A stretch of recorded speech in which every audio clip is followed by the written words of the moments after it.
Bueno, muchas gracias, Kevin. Buenas tardes a todos, a todas, a todes. Muchas gracias al Frente de Abogados Populares, que es el espacio en el que además al que yo pertenezco como graduada. Yo soy graduada de la Universidad de La Plata, pero estoy empadronada como graduada de la UBA, eh, en la persona de Ana Delardi, que fue quien me invitó como integrante del Frente, y a mis compañeras en este panel, que para mí son un lujo: Alejandra, Beatriz y Ornella, que son mujeres a las que admiro mucho y que me enorgullece mucho formar parte de este espacio junto a ellas, así que es una emoción muy grande. Como explicó Kevin hace un ratito, yo estoy en este momento trabajando en el Ministerio de Salud de la provincia de Buenos Aires, así que la pandemia es lo que me ocupa muchas horas de mi trabajo y de mi día. Pero además nosotros cuando nos convocó el gobernador Axel Kicillof a formar parte del ministerio, él tomó una decisión respecto de cómo imaginaba la administración de la provincia de Buenos Aires y creó una subsecretaría técnica, administrativa y legal en cada uno de los ministerios. Es la única subsecretaría que se repite en todos los ministerios, con lo cual él ya estaba pensando en un gobierno de la provincia, en un estado provincial, que tuviera una articulación, que tuviera una mirada respecto de la administración pública, que siguiera algunos criterios, donde pudiéramos entonces unificar o uniformar, y los subsecretarios y subsecretarias técnicos, legales y administrativos, de hecho nos reuníamos periódicamente, porque verdaderamente nos encontramos con un Estado en mal estado, pero además con una burocracia bonaerense que tenía algunas cuestiones que a nosotros nos parecía que eran interesantes poner en crisis, y otras muy interesantes también para rescatar. Así que esos encuentros fueron por demás enriquecedores, pero lo que yo iba encontrando de común y de soluciones que podíamos, de hecho, que buscábamos juntos los subsecretarios y las subsecretarias técnicos, administrativos y legales, se recortó salud claramente cuando el COVID dejó de ser una enfermedad y pasó digamos, a estar denominado como una pandemia, y además cuando se define el aislamiento social obligatorio y todo lo que eso implicó como tiempo para reequipar o equipar a los hospitales de la provincia de Buenos Aires. Así que dejé de tener ese ámbito común. Verdaderamente mi actividad se recortó y un poco se aisló en un sentido, y por otro lado también todo el gabinete, incluyendo los organismos de control que tiene la provincia de Buenos Aires por la Constitución, por la propia Constitución de la provincia, acompañan este proceso en el que claramente Salud protagoniza y encabeza, y además es la autoridad de aplicación, pero que de ninguna manera nos encuentra solos, no solo en las definiciones de la política, sino en lo que es la ejecución de estas políticas. Es un momento difícil, nosotros no sentimos lo que les está pasando a muchos argentinos y argentinas respecto del aislamiento, porque no lo vivimos, todo lo contrario, trabajamos más horas que antes de que se decretara el aislamiento, con una presión muy grande, y también con una responsabilidad muy grande, porque lamentablemente el estado de la salud pública bonaerense no estaba en un buen momento cuando esta enfermedad aparece y empieza a ser una amenaza a la salud pública de la Argentina y de la provincia de Buenos Aires, que es la provincia más numerosa, con mayor cantidad de población, con todas las características que muchos y muchas de ustedes conocen. Lo que nosotros pensábamos era que había que volver a centralizar un ministerio que había sido absolutamente desguazado desde el punto de vista administrativo, atomizado. Los abogados y las abogadas y los contadores y los administrativos trabajaban de manera absolutamente independiente unos de otros, no había una conducción política. Esto lo he conversado con el ministro saliente, por eso también lo quiero decir acá. Hemos tenido todo lo que fue el periodo, digamos, de transición, unas conversaciones muy honestas al respecto, y eso sirvió, ese caos, esa desorganización siempre sirve a algo. Y creo que, entre otras cosas, sirvió a un desguace del sistema sanitario de la provincia de Buenos Aires, que no es de estos últimos 4 años. La salud como concepto y como servicio del Estado tiene de Ramón Carrillo para acá, digamos, ha venido siendo desguazada en los distintos subsistemas, y esto es una cosa que yo fui aprendiendo, porque hay algo que yo quiero decir. A mí me gusta mucho el derecho administrativo y el derecho público, y yo me especialicé en derecho electoral. Nunca pensé que iba a estar al frente de una subsecretaría administrativa de salud en el medio de una pandemia mundial. Esto ha puesto en crisis muchas de las cosas para las que yo pensé que en realidad yo quería hacer, y ahora lo que me doy cuenta es que lo que yo quiero hacer es ser útil para poder resolver los problemas. Nosotros nos encontramos con un ministerio que estaba verdaderamente muy desarticulado, con un Estado que también tenía esta misma situación, así que cuando empezamos a trazar un plan con objetivos que tenían que ver con volver a centralizar la toma de decisiones, con establecer circuitos, estaban rotos todos los circuitos administrativos,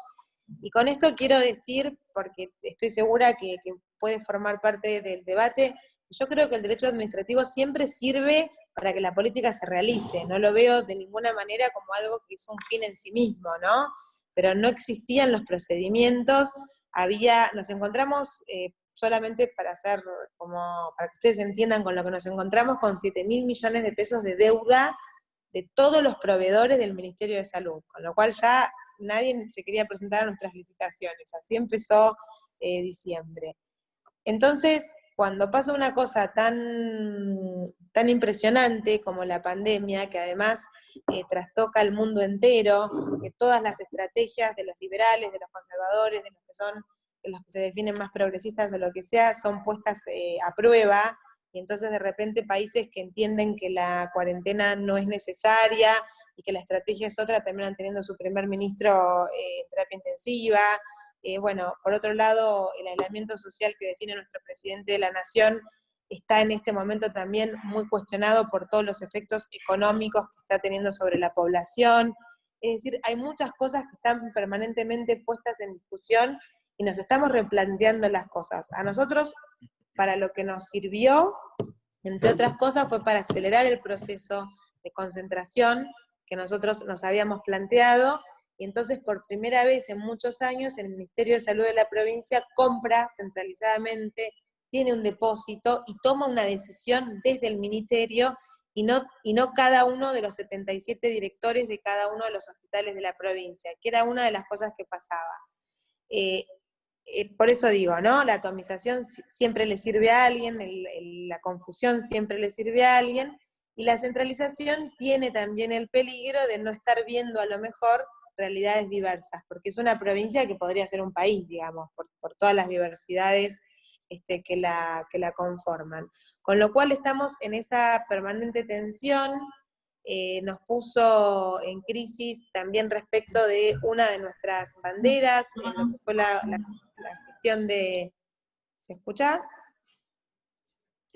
En la gestión de la presidenta Cristina, la expresidenta Cristina Kirchner, y del gobernador Kicillof, que en su momento fue su ministro de Economía, respecto de la producción nacional y de la industria nacional, porque cuando tuvimos que salir a comprar los insumos para poder darle a los equipos de salud, para que estén tranquilos respecto de su protección, en el caso de que llegaran los pacientes que estuvieran contagiados con COVID, nos encontramos con que la industria bonaerense y nacional no daba abasto, estaba desguazada, el aislamiento social también produjo muchos problemas para el tránsito, hasta que todo eso se empezó a acomodar y empezaron a haber permisos y todo lo demás. Y hubo un momento que fue a fines de marzo, yo creo que fue durante la Semana Santa, que nosotros nos dimos cuenta que no íbamos a llegar con los tiempos, si la curva seguía creciendo como venía en ese momento, a garantizar al menos el 30% de lo que cada hospital necesitaba. Y en ese momento tomamos una decisión que fue muy difícil, que fue ir a comprar a China, que es un enorme productor de insumos sanitarios, bueno, en detrimento de todas nuestras creencias, digamos, y de nuestra fe en la industria nacional. armamos un consorcio con la Nación, con Cancillería, con Aerolíneas Argentinas y con el Ministerio de Salud de la Nación, y nos lanzamos a la aventura de ir a comprar a este gigante, y que Aerolíneas Argentinas convierta sus aviones de pasajeros en aviones de carga, inaugure una ruta y lleve a sus tripulantes con el doble de la cantidad que necesita, porque los tripulantes no podían bajarse del avión para no tener que ser aislados cuando regresaran. Todo eso, que ahora parece como un cuentito, yo sentí literalmente que tenía un avión arriba de mi espalda, digamos, por todo lo que implicaba esa decisión, y si esa decisión no resultaba buena. Estamos hoy en el avión número 12, que llegó hace un ratito. Seguimos comprándole a las cooperativas y a las pymes bonaerenses los productos que finalmente han podido producir y que siguen siendo, digamos, nuestros principales proveedores. Nosotros estamos muy interesados en seguir comprando a la producción nacional, y ahí también nos enfrentamos con algunas cuestiones que no habían sucedido nunca en la provincia. Entonces, ahí hay que pensar, hay que repensar algunas cuestiones de los procedimientos y de algunas observaciones que nos hacían en el medio de esos procedimientos, porque uno necesita llegar al objetivo, necesita poder salvar vidas, pero también necesita hacerlo bien para que eso después no sea una carne de cañón para una persecución judicial, ¿no?, posterior a cuando uno termina la gestión. Así que en eso estamos en este momento. También ahora que pudimos garantizar esta provisión mínima de insumos que necesitaban nuestros equipos de salud para poder pensar las estrategias sanitarias, volver a tomar todas las otras cuestiones que estaban sucediendo, porque la gente sigue teniendo cáncer, sigue teniendo diabetes, sigue teniendo las distintas tratamientos hormonales que la provincia de Buenos Aires quiere proveer a las personas que necesitan, que requieren de sus hormonas porque quieren asumir su identidad sexual. Hay un montón de cuestiones, la ILE, el protocolo ILE, que fue lo primero que firmó el ministro de Salud con la ministra de las Mujeres. Entonces, todo eso también forma parte de nuestra política sanitaria, y hubo muchos días en los que sentíamos que éramos el Ministerio del Coronavirus, cuando somos el Ministerio de Salud. Pero bueno, no estamos solos, nadie se salva solo, nadie trabaja solo, trabajamos con el resto del gobierno de la provincia, trabajamos inventando estrategias permanentemente, y también muchas veces teniendo que pensar con personas que nos observan renglones o puntos y comas, pero entendiendo que también eso forma parte de la dinámica de administrar el Estado, aún en un momento tan crítico como este. Así que bueno, eso es lo que puedo aportar así brevemente, porque no me puedo conectar hasta más de las 7 de la tarde, lo quería avisar, entonces tampoco quería hablar tan extensamente porque quiero escuchar a las compañeras. Bueno, gracias.